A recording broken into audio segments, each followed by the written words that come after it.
Cette émission vous est offerte par Voltic, eau minérale naturelle certifiée ISO 22000.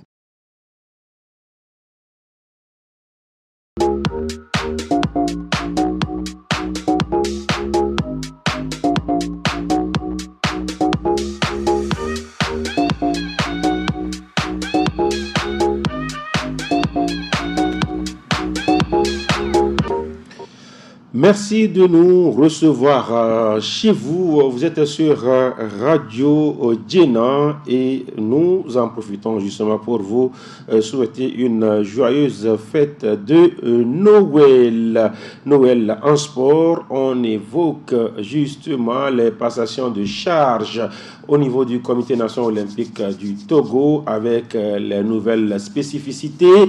On parle du CHAN avec le Togo en ballottage défavorable face au Congo. On décrypte la manche aller, on se projette sur la manche retour.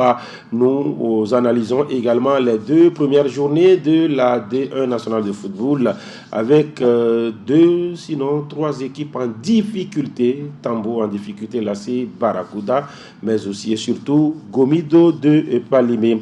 Pour en parler, nous sommes avec, comme souvent, des confrères en studio. Grégoire Kokou-Attignon de Radio Sport FM Lomé. En studio, Grégoire, bonjour.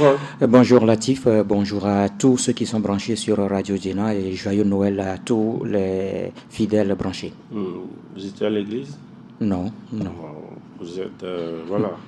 Bon, je ne dirais pas que vous êtes païen, vous êtes incroyant, sauf que voilà, le travail aussi, c'est la religion. Alors, Edwige Djibouadi Apedo, bonjour. Bonjour Latif, bonjour à tous. De Radio Djena, justement, joyeux Noël. Joyeux Noël à vous et joyeux Noël à nos auditeurs. Le studio bien décoré. Oui, je pense que c'est la période de fête. Et donc, Radio Djena également est dans cette idée de célébration des fêtes de fin d'année. Et cette décoration est là depuis quelques jours. Surtout que c'est la radio du droit des enfants. Voilà. Voilà.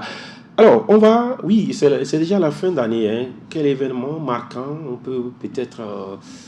qu'est-ce qui vous a marqué positivement, négativement cette année 2024, Grégoire, Edwige? Bon, en fait, les faits marquants de cette année 2024, on parlera tout d'abord de la Coupe d'Afrique des Nations en Côte d'Ivoire avec cette surprise de la Côte d'Ivoire qui a remporté donc cette Coupe d'Afrique des Nations. Je parle de surprise par rapport donc au début de compétition justement du pays organisateur qui avait aligné deux défaites, plutôt une victoire et puis deux défaites d'entrée, mais qui finalement in extremis a été sauvé par rapport donc à cette compétition. À la suite de la compétition, c'est plutôt une équipe qui a fait un parcours héroïque, si on peut le dire ainsi, parce que les adversaires qui étaient sur leur route étaient quand même des favoris à cette compétition, le Sénégal ou encore le Mali, mais la Côte d'Ivoire a su quand même essayer donc d'écarter ces adversaires-là pour arriver donc à cette finale. On sait que c'est une finale et que soit ça passe ou ça casse,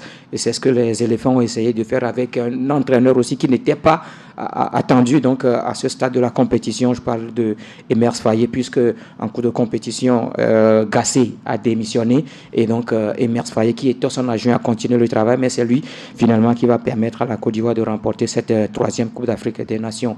Maintenant, au-delà de ça, si on revient un peu au Togo, ce sont les éliminatoires de la Coupe d'Afrique des Nations qui n'ont pas marché pour les éperviers qui, pour une fois encore, ne seront pas à la prochaine Coupe d'Afrique des Nations, éliminés donc après les éliminatoires, le Togo qui va occuper la troisième place et donc éliminé de cette compétition. Ça fait une quatrième Coupe d'Afrique des Nations consécutive auquel le Togo ne va pas participer. C'est quand même une déception, ça, il faut le dire, surtout avec l'arrivée de Nibombe Daré. Mais malheureusement, ça n'a toujours pas marché. Autre fait, c'est le jubilé d'Emmanuel Cheyi Adebayor, la star togolaise, l'icône du football togolais, si on peut le dire, lui qui a su marquer quand même le football à travers donc le monde. C'est les clubs dans lesquels il a évolué, parce que quand on parle d'Emmanuel Adebayor, c'est une référence aujourd'hui en matière de football pour le Togo, parce qu'ayant évolué dans des grands clubs comme le Real Madrid, l'AS Monaco, Arsenal, Manchester City, Tottenham, Crystal Palace ou encore encore Bachak Shehir. Ce sont des grands clubs européens. Emmanuel Cheya Adebayo est passé par là. Et il a donc décidé de raccrocher définitivement les crampons, même si on sait que oui, il continuera toujours pas à jouer, mais ce ne sera plus des compétitions, des grandes compétitions. Donc Emmanuel Adebayo a raccroché. Ce sont là les faits marquants, sans oublier les Jeux Olympiques. Forcément, de Paris 2024, Edwige Djibouari, un peu d'eau, outre la liste de Grégoire, qu'est-ce qui vous a marqué particulièrement en 2024?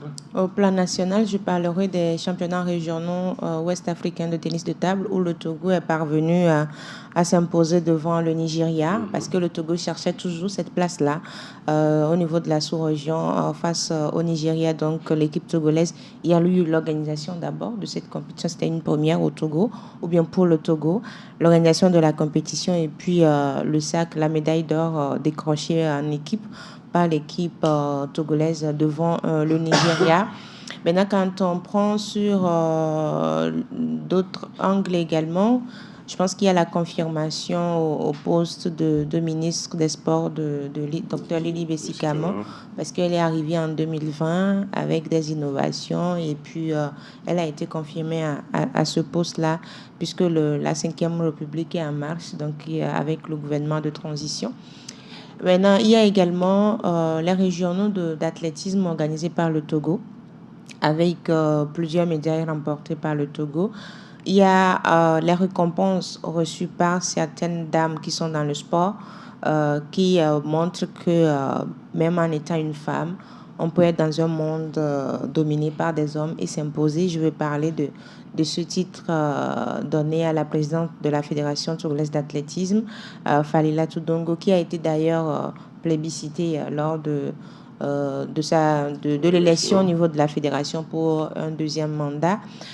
Au plan, d'une manière générale, on a parlé des Jeux Olympiques où moi, c'est le point noir pour moi parce que le Togo n'a pas su également s'imposer. On ne parle pas de décrocher une médaille, mais au niveau des performances, avoir de belles performances de cette compétition, le Togo n'a pas réussi à le faire.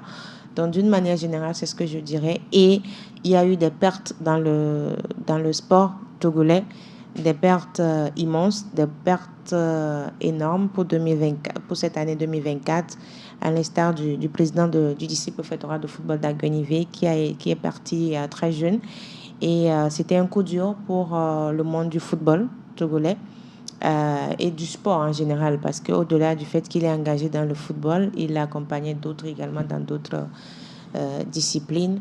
Et ce sont ces points noirs-là que je vais citer au-delà des points positifs relevés par Grégoire.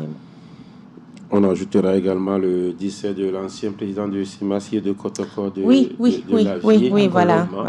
Agoulou, qui est parti aussi. C'est-à-dire que 2024 a été une année vraiment dure pour le monde du sport et le monde du journalisme, parce qu'on a eu également des départs. Je vais parler du journalisme sportif.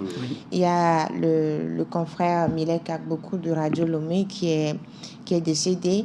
Il y a également le confrère Jean-Marie Leblanc qui a fait Sport FM après Taxi FM, qui est parti.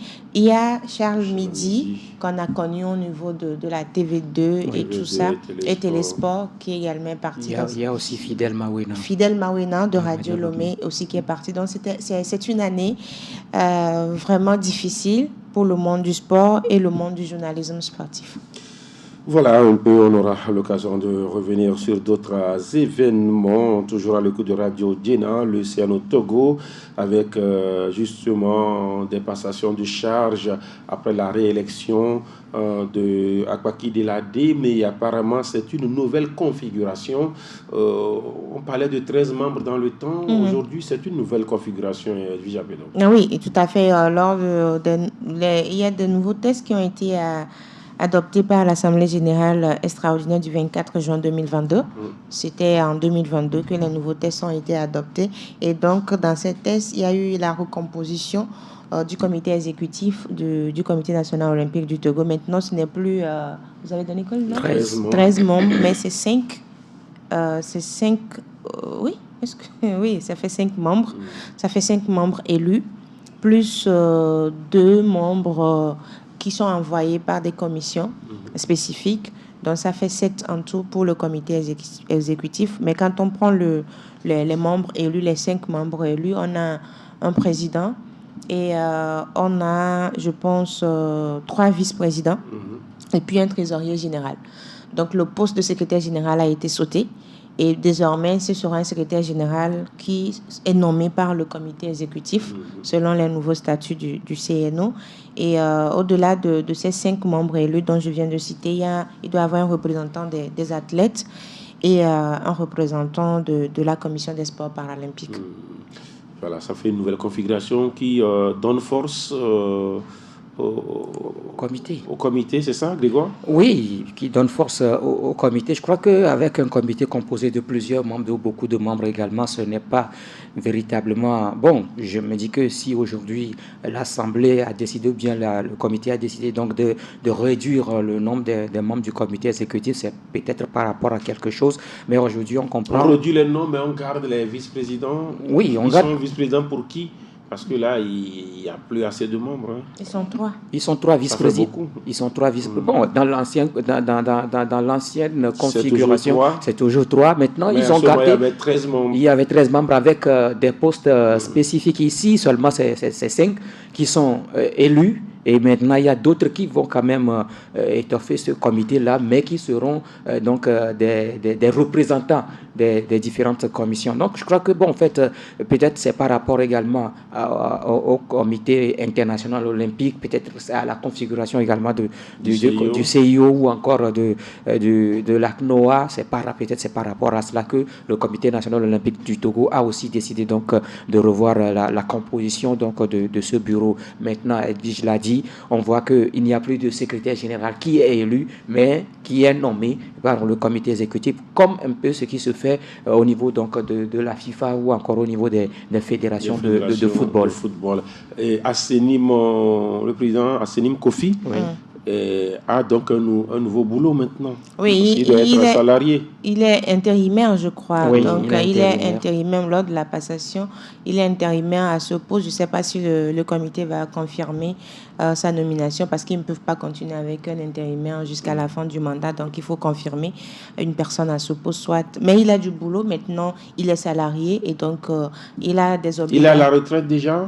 Parce que Assenim, c'est un fonctionnaire de l'État. Hein? Je ne sais pas s'il est appartient à la régie... je sais pas à la Togolaise des eaux. À la Togolaise des eaux, je ne sais pas s'il est déjà à la retraite. Toutefois, il sera salarié au niveau du comité olympique. Et quand on est salarié, il y a des obligations. On va au boulot tous les jours. On doit être là parce qu'on est en fait l'outil d'exploitation en fait, du comité... la cheville d'exploitation du comité national olympique. Et donc, je pense que c'est peut-être qu'il est déjà à la retraite et il a du temps pour pouvoir occuper ce poste. Assenim a joint dans l'ancien bureau à Ndadia. Oui. Ndadia a liquidé. Bon, est-ce qu'il faut parler de liquider? Ça dépend du choix. Il est remplacé. Oui, il est remplacé, mais est-ce qu'il a été liquidé? Bon, c'est le choix du comité exécutif qui a décidé donc de faire avec quelqu'un d'autre. Ça aussi, c'est le choix du président ou encore du comité national olympique. On a vu également tout ce que Ndadia et Sanayou, lui, il avait été élu. Il n'était pas... Et donc, il avait les mêmes prérogatives. Que les membres du comité exécutif. Maintenant que le poste de secrétaire ne figure plus donc, dans la composition du bureau, je crois qu'aujourd'hui, il revient quand même au bureau de prendre cette disposition-là et s'il le veut, de nommer quelqu'un d'autre. C'est ce qui a été fait. Mais là, ce qui a été fait, c'est que c'est son adjoint qui a été préféré. Donc, ça, c'est le choix du comité. Quels sont, selon vous, les défis qui attendent le nouveau bureau du Comité national olympique du Togo? Je pense que moi, j'ai un petit... puisque c'est un intérimaire, je pense qu'il faut lancer, pour ce poste du secrétariat général, il faut lancer l'appel à candidature pour que avec des critères pour que les gens puissent postuler. On choisit la personne la mieux adaptée et puis vous pensez que Assenim n'est pas le profil idéal? Non, je ne dis pas que c'est, mais juste le nommer juste comme ça, c'est comme si c'est pourquoi je dis comme c'est un intérimaire, peut-être que le processus sera lancé bientôt pour pouvoir le remplacer, mais on a besoin aujourd'hui, le secrétariat a besoin de bien fonctionner pour qu'on puisse savoir à qui on s'adresse lorsqu'on veut, on veut toucher puisque le comité. Avant l'élection, il semble que les numéros du secrétariat n'étaient pas fonctionnels. Étaient en dérangement. Voilà, à qui on s'adresse lorsqu'on a un souci ou bien on veut toucher le comité exécutif. Là, on sait qu'on a un secrétaire général. Quand on n'arrive pas à voir le président, on va directement au secrétariat pour pouvoir solliciter une rencontre avec le secrétaire général. C'est-à-dire le secrétaire général doit réorganiser le travail administratif parce qu'ici, il est salarié et il a une mission. Lorsque vous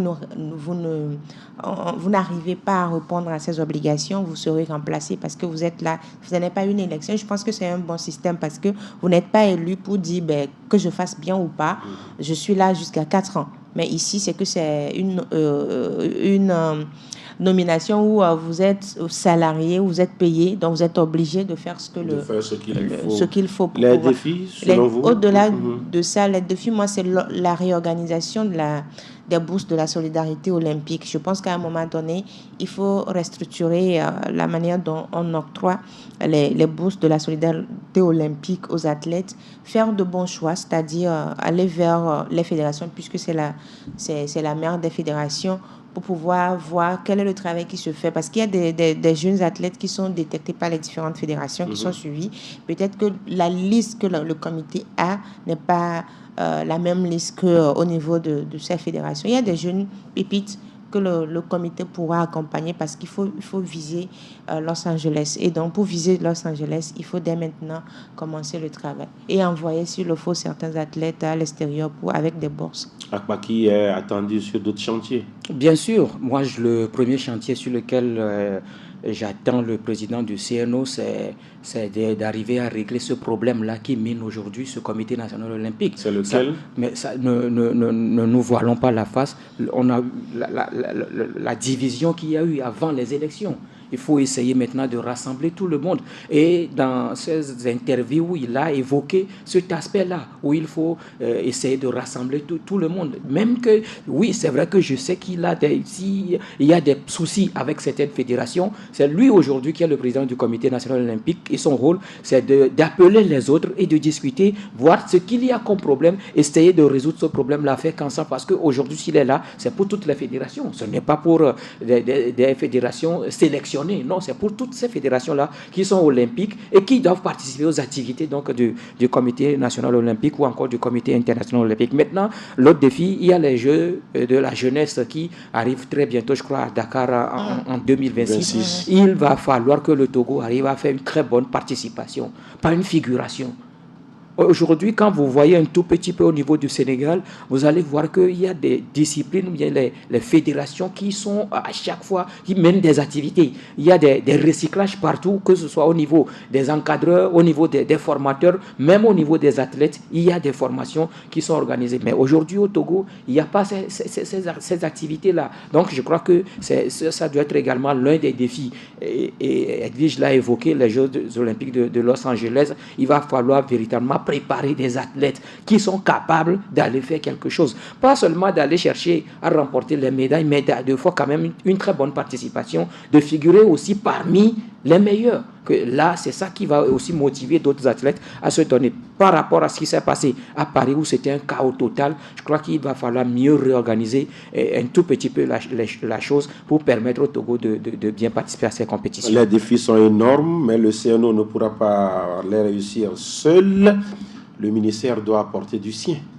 Oui, je pense c'est une nouvelle année qui s'annonce, donc il faut aller vers des discussions et essayer de s'entendre pour pouvoir mener à bien les sports au Togo. Et le ministère est là pour pouvoir réglementer tout ce qui se fait comme pratique en matière de sport au Togo. Donc, il faudrait que les deux institutions puissent s'entendre, les deux responsables de ces deux institutions s'assiedent pour discuter et laisser de côté leurs différends et tout pour pouvoir mieux gérer ces sports-là. C'est important de le souligner. Merci pour justement les différentes contributions. Toujours à l'écoute de Radio Djena.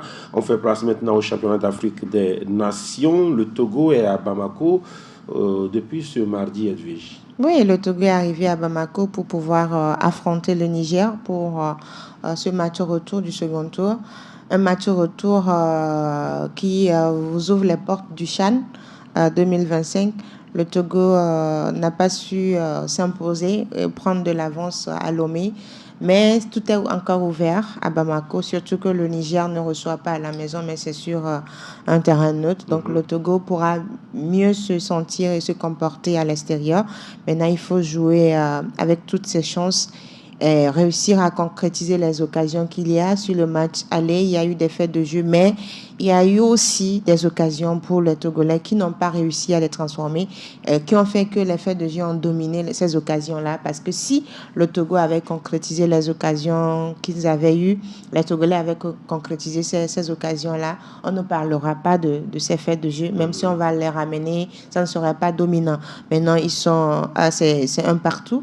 Il faut pouvoir s'imposer et décrocher ce ticket-là pour une deuxième participation. Je pense qu'ils ont les atouts nécessaires pour le faire. Il faut être concentré et se dire qu'on est allé pour revenir à Lomé avec une qualification.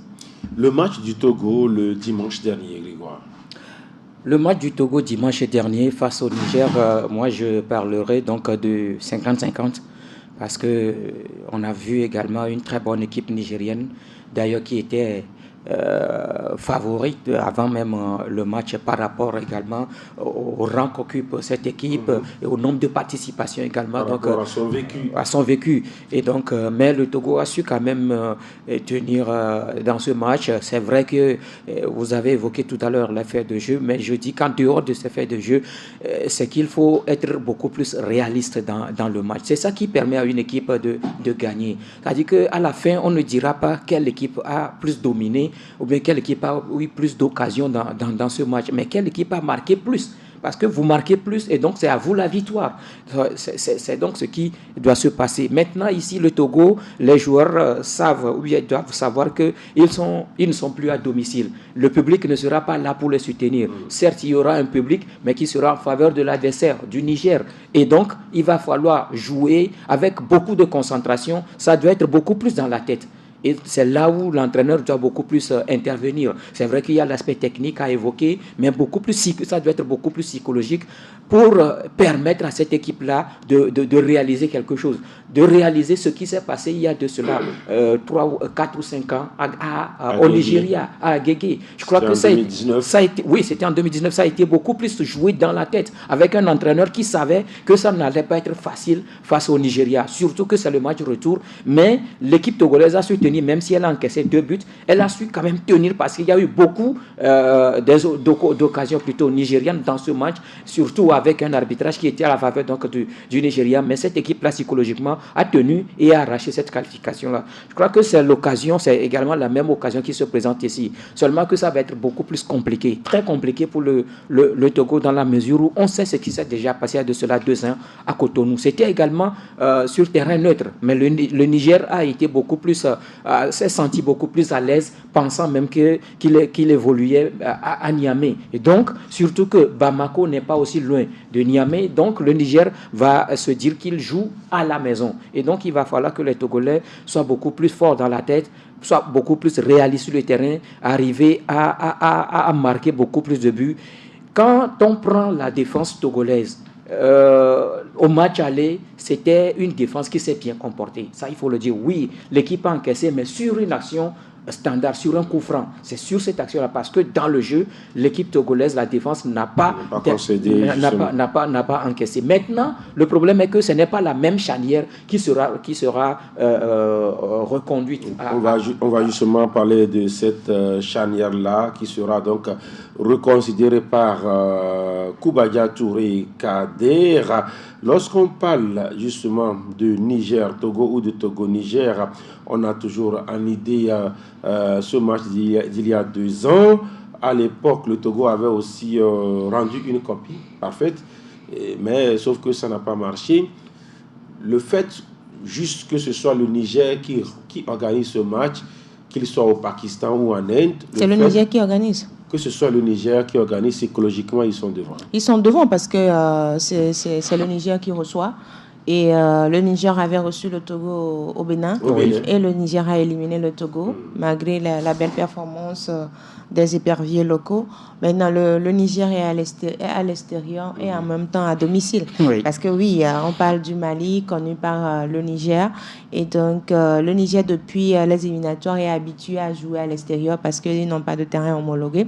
Et donc, quand on prend cette équipe nigérienne, il y a plusieurs qui ont évolué avec l'équipe nationale A lors des éliminatoires de la CAN. Donc, ils sont déjà dans cette configuration-là. Et donc, ça ne serait pas difficile pour eux de se retrouver encore sur un terrain neutre. Maintenant, l'équipe qui doit s'adapter, c'est le Togo, qui doit se dire qu'on se déplace pour pouvoir gagner. Comme Grégoire a eu à le dire, le Togo a réussi le pari face au Nigeria pour sa première participation au CHAN.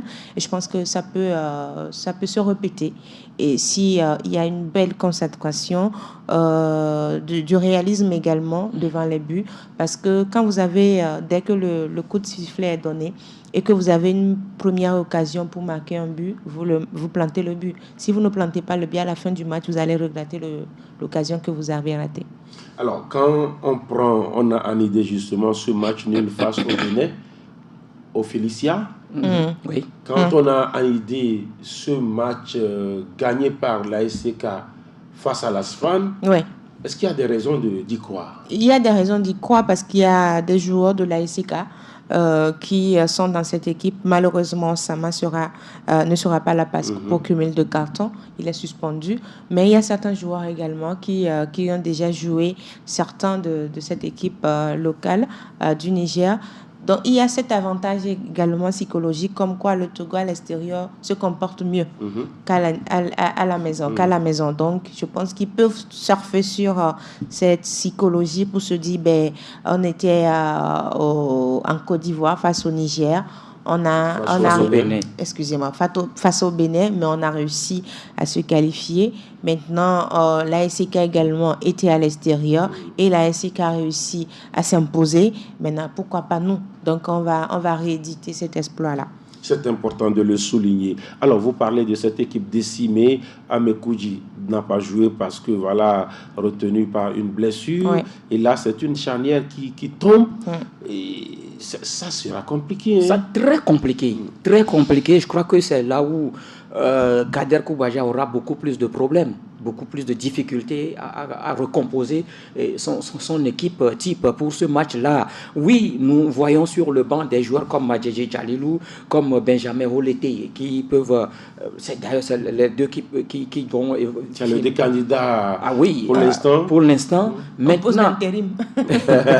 Oppose d'intérim. Voilà. Maintenant, les deux assainies. Lors du match aller, l'entraîneur la dernière fois a fait un changement où il a fait rentrer Benjamin Rolete, mais seulement qui n'a pas joué dans l'axe de la défense, dans le couloir droit de Roland Amouzou. Maintenant, ça va être un peu plus compliqué. C'est pourquoi moi, j'aurais souhaité que Kader Koubaja fasse également appel à un qui était aussi beaucoup plus proche de cette équipe-là. Je voudrais parler du défenseur de Tambo, de Dacha Ekwefoli, qui aussi qui a été écarté justement pour cause de blessure. Maintenant qu'il est de retour en compétition, oui, c'est vrai qu'il a fait 2 matchs, mais je crois que Kader pouvait quand même lui faire confiance et l'appeler, l'essayer. Pourquoi pas? Maintenant, on ne dit pas que Djalilou et Olete ne peuvent pas faire l'affaire. Ils font partie de cette sélection. Djalilou est souvent repositionné, sinon c'est un latéral. C'est un latéral, est souvent repositionné. Maintenant, quand on prend aujourd'hui cette équipe-là, qui on peut repositionner quand on prend les 2 latéraux qui sont là? Roland Amouzou ne peut pas, il ne peut pas jouer dans l'axe. Bodé Abdoul Sabour, est-ce qu'on va lui...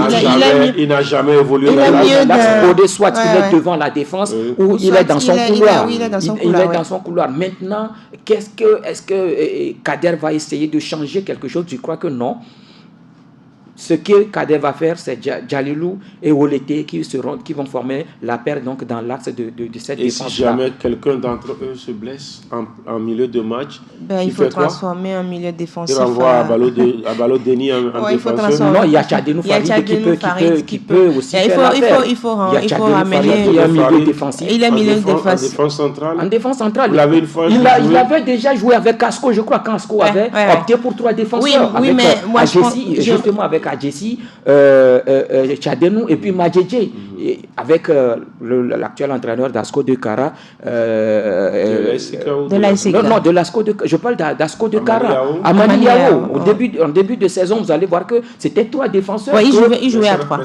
Ça n'a pas fonctionné. Oui, c'est vrai, ça n'a pas marché. Bon, maintenant, ici, ce n'est pas pour toujours, mais c'est pour une occasion, parce que c'est la situation qui va maintenant obliger Kader peut-être à opter pour vous allez voir que le Togo part avec un handicap parce que un gros handicap parce que quand on prend l'équipe nigérienne, sa force c'est la défense. C'est la défense qui a été vraiment réactive et puis attentionnée, qui a fait que aujourd'hui le Togo n'a pas pu s'imposer sur ce match aller. Maintenant le Togo perd 2 joueurs centraux qui évoluaient toujours ensemble et qui, en fait, ont gagné en confiance et se sont majeurs. Et qui se sont imposés dans cette sélection locale. Voir, par exemple, Sama marqué. Moi, n'est pas une surprise pour moi parce que depuis quelque temps, il est dans cette configuration-là. Et donc, il a gagné. Il a été l'un des meilleurs sur le terrain. Ce carton-là qui, aujourd'hui, nous pénalise.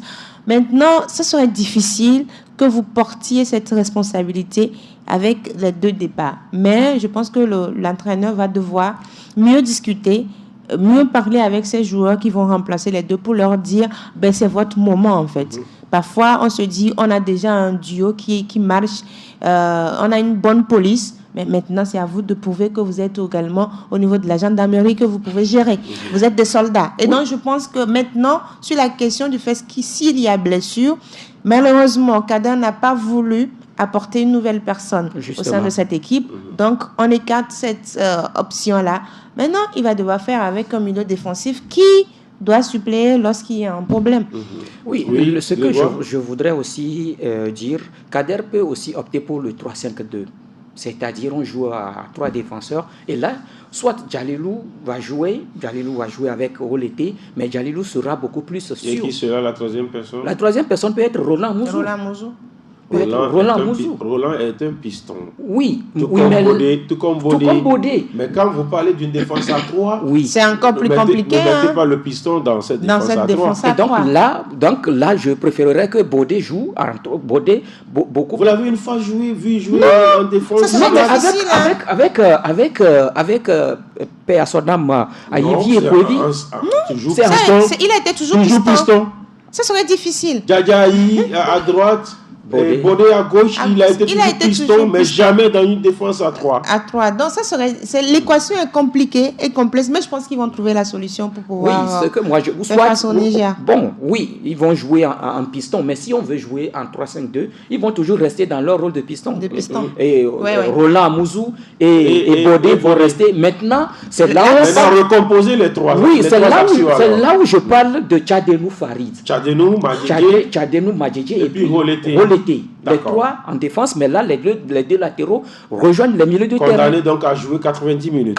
Si un joueur se blesse, on fait quoi? Le Kader même va rentrer? On trouvera la solution. Vous allez mettre Abalo Deni dans la défense. Non, mais je crois que c'est une option également. Ou soit on reste dans le 4-4-2, c'est-à-dire que Olete, Madjedje, Bodé et puis Roland Mouzou, et donc Tchadenou reste dans son milieu de terrain. Dans son milieu de terrain. Au cas où un défenseur central se blesse, lui, il est repositionné. Si ça ne va pas, on ramène des raccordages. On va amener Akoro Bilal également. Des raccordages ou raccordements. Des raccordements. C'est des expressions techniques de la société, je crois. Oui, des raccordements. Non, c'est des raccordements. Ou bien de la togolaise des Le Togo est obligé de faire avec ce système parce que normalement, si l'entraîneur ne voulait pas trop réfléchir, il devait faire appel à 2 autres joueurs qui jouent en axe. En principe, il peut le faire. Il pouvait, mais il ne l'a pas fait. Donc, on fait avec ce qu'on a. Il y a eu des situations dans ce match-là, beaucoup de situations d'ailleurs. Sur ces situations, qu'est-ce qu'on peut en dire? Où le Togo s'est plaint, frustré d'avoir été injustement puni dans ce match. Edwige Apedo. Sur la dernière frustration, je pense les gens ont compris maintenant, il y avait une faute de main sur la dernière frustration. Jusque-là, moi, je dis qu'il n'y a pas faute. Parce que quand j'ai regardé l'image, je me suis posé j'ai regardé, je suis revenue. Mais je me dis... Il y a un arrêt sur image. Arrêt sur image. Et souvent, quand il y a arrêt sur image, ça ne donne pas la quintessence. En fait, il faut avoir plusieurs angles. Voilà. Et quand on prend le match et diffusé juger par... la vidéo et non l'arrêt sur l'image. Voilà. C'est-à-dire, quand vous... Comment on dit, quand vous prenez la retransmission de la fédération, vous n'avez pas tous les plans, en fait, pour pouvoir juger. Parce qu'il fallait un autre plan pour qu'on sache si réellement il y avait main ou pas. Mais il y a eu cette sanction-là qui, en fait, c'était la goutte d'eau qui a fait déborder le vase. Voilà. Parce que du début jusqu'à la fin, il y a eu trop de frustration. Il y a eu le sifflet n'était pas vraiment au top. Parce qu'il y a eu un penalty. Il y a eu 2 penalties. Bon, je vais parler d'un penalty où comme on dit, le Burkinabé a fermé les yeux. Moi, j'ai crié, je me suis dit, mais attendez. Même sur l'action, le joueur pouvait marquer le but. Oui. Il n'a pas marqué, mais il y avait penalty sur cette action. Il y avait un autre également où je pense qu'on l'a ramassé. Hein. Oui, c'est la situation du manqué d'Akoro. Le joueur a été ramassé. Oui. C'est-à-dire, dans la souffle, je dis, mais c'est pas faute. Mais ça n'a pas été sifflé. Donc, le sifflet n'était vraiment pas au top. Malheureusement, Ouattara a confirmé en fait les doutes que le Togo avait par rapport à son sifflet. Parce que si le comité exécutif a demandé à ce qu'on remplace Ouattara et que la CAF a refusé, normalement, vous, en tant qu'arbitre, quand vous arrivez dans ces conditions, vous devez avoir un sifflet parfait qui fait taire les dires, en fait. Mais aujourd'hui, il n'a pas réussi à le faire. Malheureusement, le Togo finit avec un match nul, un but partout. Je me dis qu'il y a un souci avec nos équipes parce qu'on ne peut pas continuer par être victime du sifflet à chaque match. Et ça pose un énorme problème. Le match de Jean Ouattara, Grégoire. Non, c'est catastrophique. Il a raté carrément, ou soit il ne maîtrise pas son boulot. Aruna Doula dit qu'il a bien sifflé. Non, mais c'est parce que c'est à son avantage. Parce que ça vous arrange. Si le Niger avait été battu, je suis sûr qu'il a encore proféré des menaces. C'est parce que le Niger a réussi à faire un match nul que la dernière fois, il était beaucoup plus tranquille, beaucoup plus à l'aise, et il n'a pas proféré des menaces à l'endroit donc de l'équipe togolaise. Je parie que si le Togo avait gagné, il allait menacer. Maintenant, ça c'est son avis, mais moi je dis, quand je revois encore la vidéo ou le ralenti du but, je me dis que plutôt Bruno n'a pas contrôlé la balle de la main. Bruno a contrôlé la balle de la poitrine parce qu'il s'est jeté devant le défenseur. Il s'est arraché pour aller chercher le ballon parce que c'était une situation de but. C'est un attaquant. Il sait quoi faire. Maintenant, si la balle a touché sa main, je ne crois pas que c'est volontaire. Parce que par après, vous allez voir également que les Togolais aussi ont levé la main. Donc, ce qui veut dire que peut-être la balle peut aussi toucher la main du défenseur nigérien. Maintenant, sur l'arrêt d'image. L'arrêt sur image, qu'on nous montre. Sincèrement, je dis que ça peut être travaillé. Oui. Ça peut être travaillé. Je suis peiné aujourd'hui de voir que ce sont plutôt des Togolais qui nous envoie ces images, qu'on dit donc que Bruno a contrôlé la balle de la main. Mais quand je revois la vidéo, quand est-ce que Bruno a contrôlé la balle de la main? Parce que le gars, il s'est jeté avec tout son corps pour aller chercher la balle et la défense a hésité. Lui, il a envoyé le pied. Si on parlait du pied levé, oui, j'allais comprendre.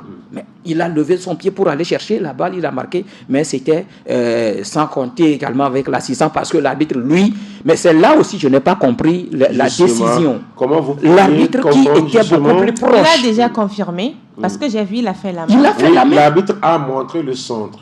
Et ça parle des errements de l'arbitrage ou du sifflet avant qu'un arbitre central n'indique le centre, il aurait jeté déjà un coup d'œil à son assistant. Mais il n'a pas fait, il a signalé directement. Ils avaient des écouteurs, non? Oui, mais il a signalé directement le centre avant de se raviser. Et comment ça se comprend que ça se fasse sur le sol togolais? Est-ce qu'il y a un souci à un niveau, Edwige Apedon? Je pense qu'il va falloir que le comité exécutif de la fédération puisse se remettre en question aussi sur certaines situations, parce que ce n'est pas la seule situation. Il y a eu, je pense, c'était aussi avec les locaux au Bénin. Oui. Le Togo avait eu des problèmes. Oui, avec William Agbovi, l'arbitre ghanéen. Le penalty de Sama Hakim. Il y avait eu ça. Il y a eu plusieurs situations. Quand on prend même l'équipe A, il y a eu des situations aussi. À un moment donné, vous devez vous asseoir et vous demander qu'est-ce qui ne va pas, pourquoi cela se répète. Sans oublier la disqualification des éperviers cadets. Et maintenant, au-delà de ça, je pense qu'aujourd'hui, on a l'opportunité d'avoir un membre au niveau de la CAF, mais poser des questions. Le membre s'appelle Akpovi, le colonel. Hein? Oui, le président de la fédération posait des questions à un moment donné, poser des questions avec des preuves à l'appui et dire on ne comprend pas pourquoi le Togo est toujours lésé dans certaines situations. Quand vous haussez le ton en ce moment, on va se dire, même pour programmer un match, l'arbitre, on va se poser plusieurs questions. Et on vous envoie un arbitre qui a un bon niveau.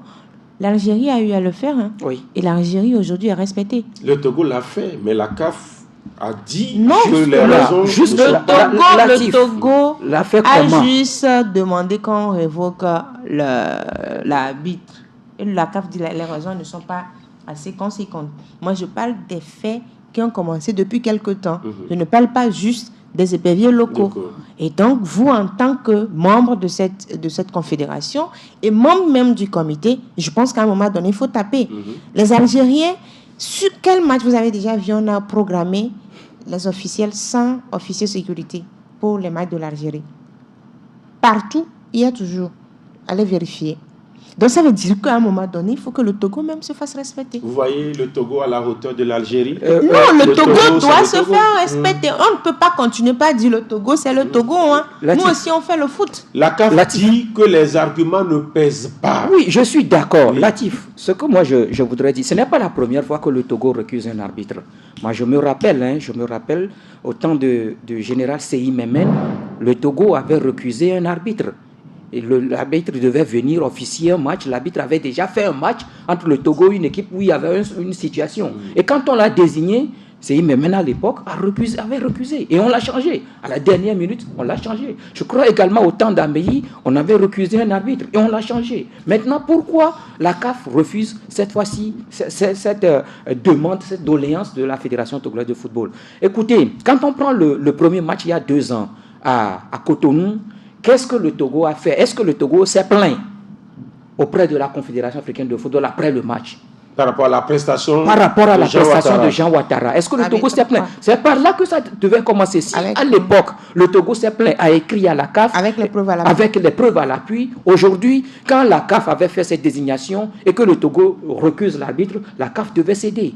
Mais vous avez recusé avec quelles preuves? Si les preuves ne sont pas suffisantes, là, la CAF ne peut pas céder. Voilà aujourd'hui la situation. Moi, je crois que ce qui manque, c'est vrai, nous avons quelqu'un qui est au niveau du comité exécutif de la Confédération africaine de football. Excusez-moi le terme, je dirais que la personne ne pèse pas. Excusez-moi le terme. On manque de personnalité. Et on manque de management également. Qu'est-ce que nous faisons concrètement au niveau donc des différentes commissions au niveau de la Confédération africaine de football? Prenons le département arbitre. Quelle relation aujourd'hui y a-t-il entre le département d'arbitrage au Togo et la commission des arbitres au niveau de la Confédération africaine de football? Vous parlez de quelle relation? Mais il y a toujours des relations, Latif. Il y a toujours des relations. Mais aujourd'hui, quels sont ces arbitres togolais-là qui officient les matchs sur le plan international? Quand on parle des éliminatoires de la CAN, quand on parle des éliminatoires, si ce n'est les préliminaires des coupes continentales, c'est après tout. Mais Interclub.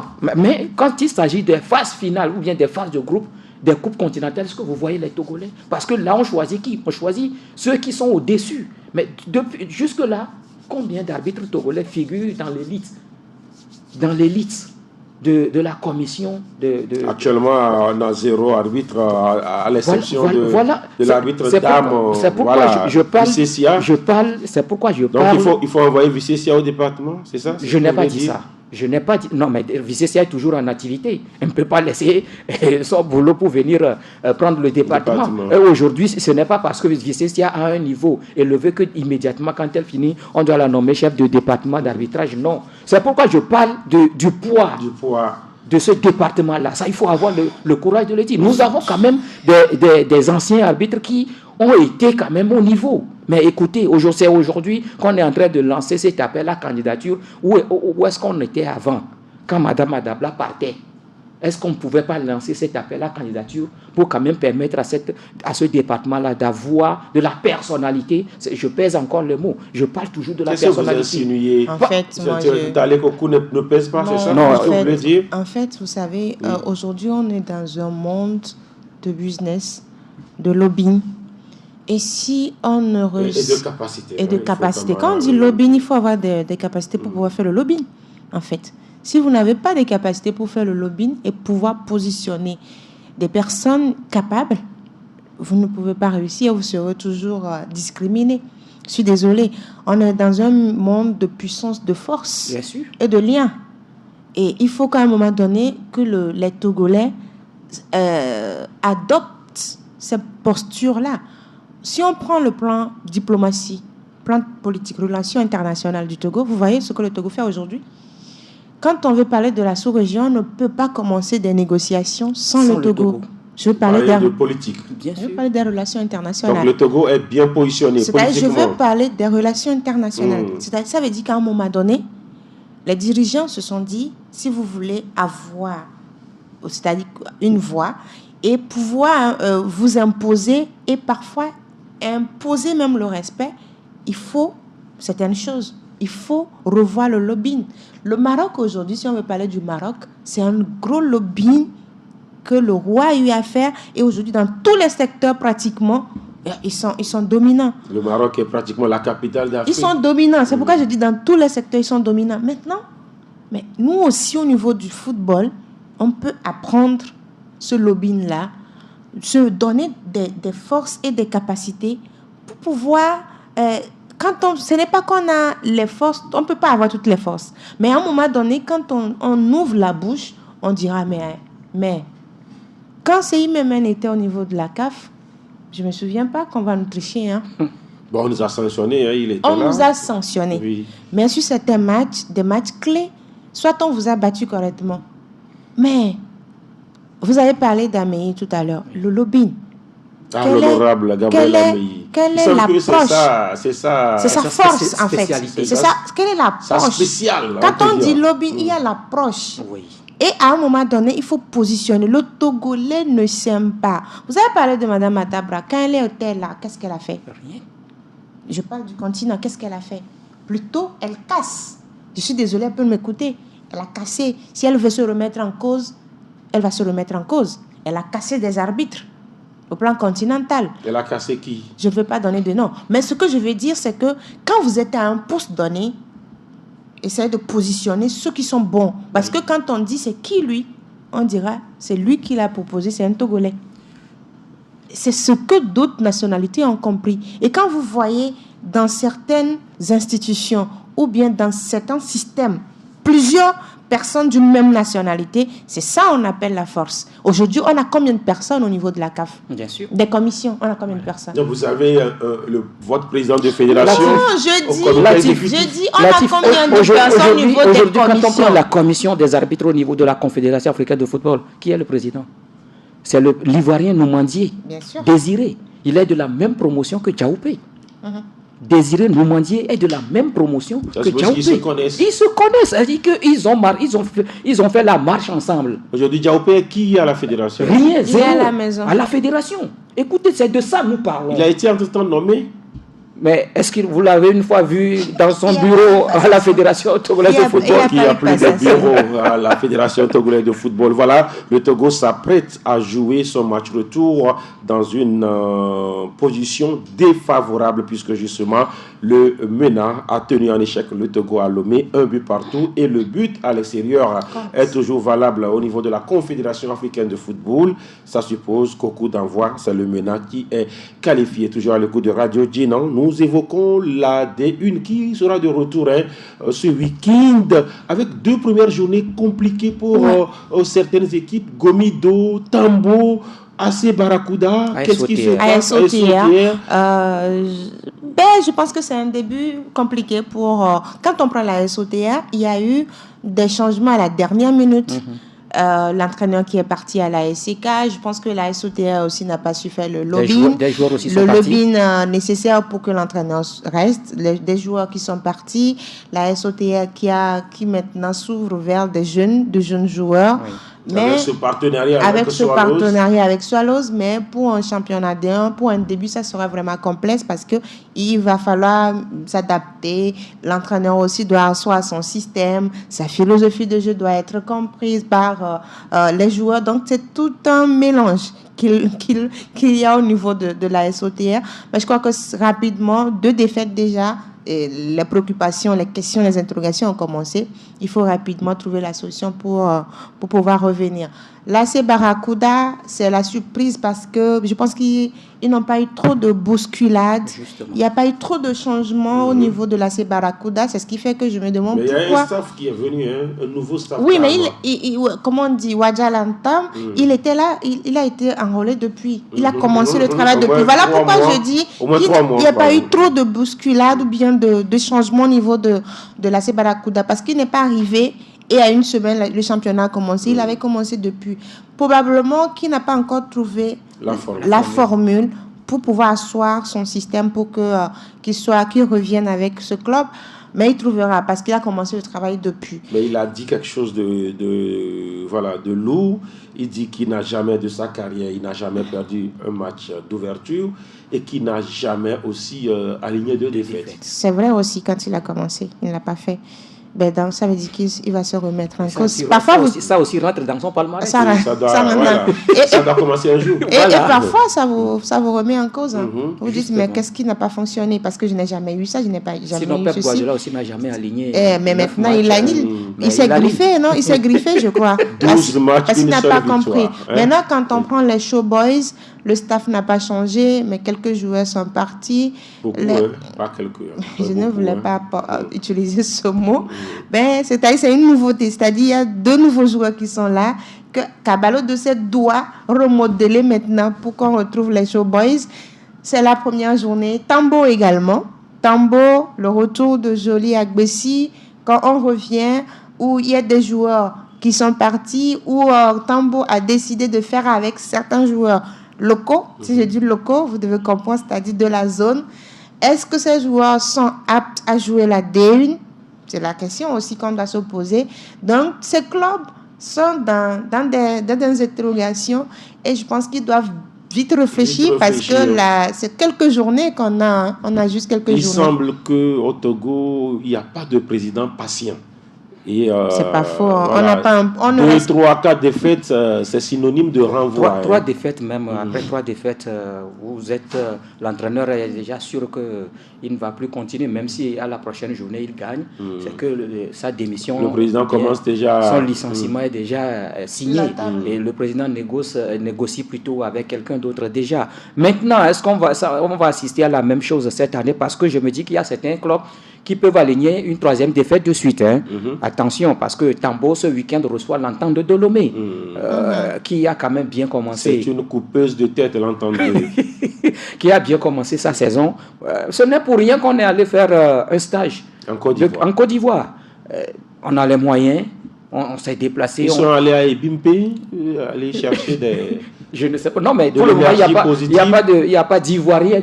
Il n'y a pas d'Ivoirien ou encore un joueur étranger dans l'équipe. Ce sont les mêmes qui avaient fait la saison dernière. C'est vrai qu'il y a également certains qui sont partis, comme Agbanyon, comme Sambi, comme Camara qui sont partis. Mais je crois qu'il y a quand même un travail qui a été fait qui permet pour le moment l'entente de bien se comporter. Maintenant, le déplacement chez Tambo, ça va être un peu compliqué, d'autant plus que l'équipe de Dacha reste sur 2 défaites consécutives et donc on ne va pas accepter du côté de Dacha à aligner une 3e défaite et donc c'est un déplacement qui s'annonce beaucoup plus difficile pour l'entente de. Maintenant, quand on prend Gomido de Paris, mais écoutez, quand arrive un moment, vous pensez que oui, vous êtes dirigeant et qu'il faut à chaque fois prendre des décisions à la place du staff? Non, mais pas à la place du staff, mais parce que les joueurs ont manifesté et que vous pensez que non, qu'ils ne doivent pas manifester, qu'il faut les écarter, c'est ça que Gomido est en train de payer malheureusement. Malheureusement, ce sont des ténors qui sont partis. Écoutez, quand vous prenez cette défense-là, pratiquement toute la défense de Gomido est décimée. Est décimée, ce sont de nouveaux joueurs. Et quand vous allez aux informations, vous dit que quelqu'un qui n'a même pas joué, qui n'a jamais joué la Détroit, qu'on vient amener jouer la première division, il a quelle expérience? Vous voyez, quelle expérience? Et vous avez vu déjà la première journée, Gomido a perdu face à Unisport. Face à l'Entente de la deuxième journée, ils ont perdu parce que je me dis qu'à Balo, aujourd'hui, il y a des difficultés. Tout d'abord, je crois que cette défense-là n'arrive pas à comprendre le choix ou on n'arrive pas à comprendre le système que met à Balo. À Balo étant un défenseur, on sait que là où Balo est passé, sa défense a été toujours solide.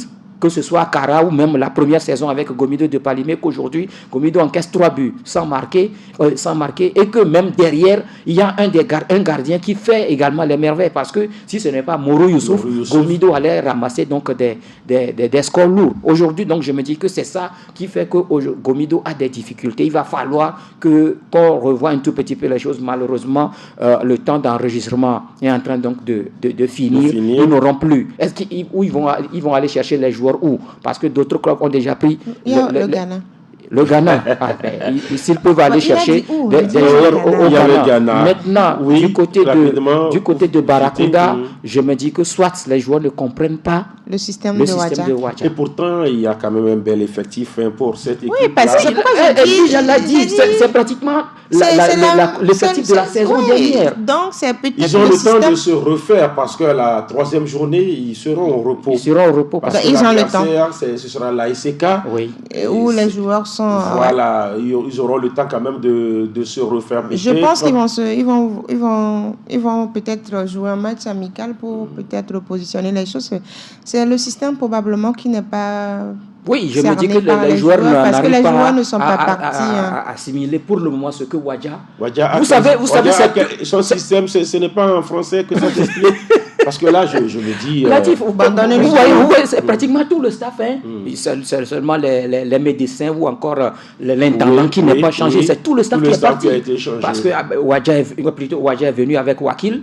Il y a également le préparateur physique qui est Diakpo, l'entraîneur des gardiens, c'est le policier, le gardien l'ancien gardien de la police, qui est aujourd'hui l'entraîneur des gardiens. Donc vous voyez que pratiquement tout le staff, c'est un nouveau staff. Et ça, il y a toujours des difficultés au début. Et c'est ce que rencontre l'AC Barracuda. Moi, je me dis que c'est une équipe qui va faire mal dans ce championnat-là.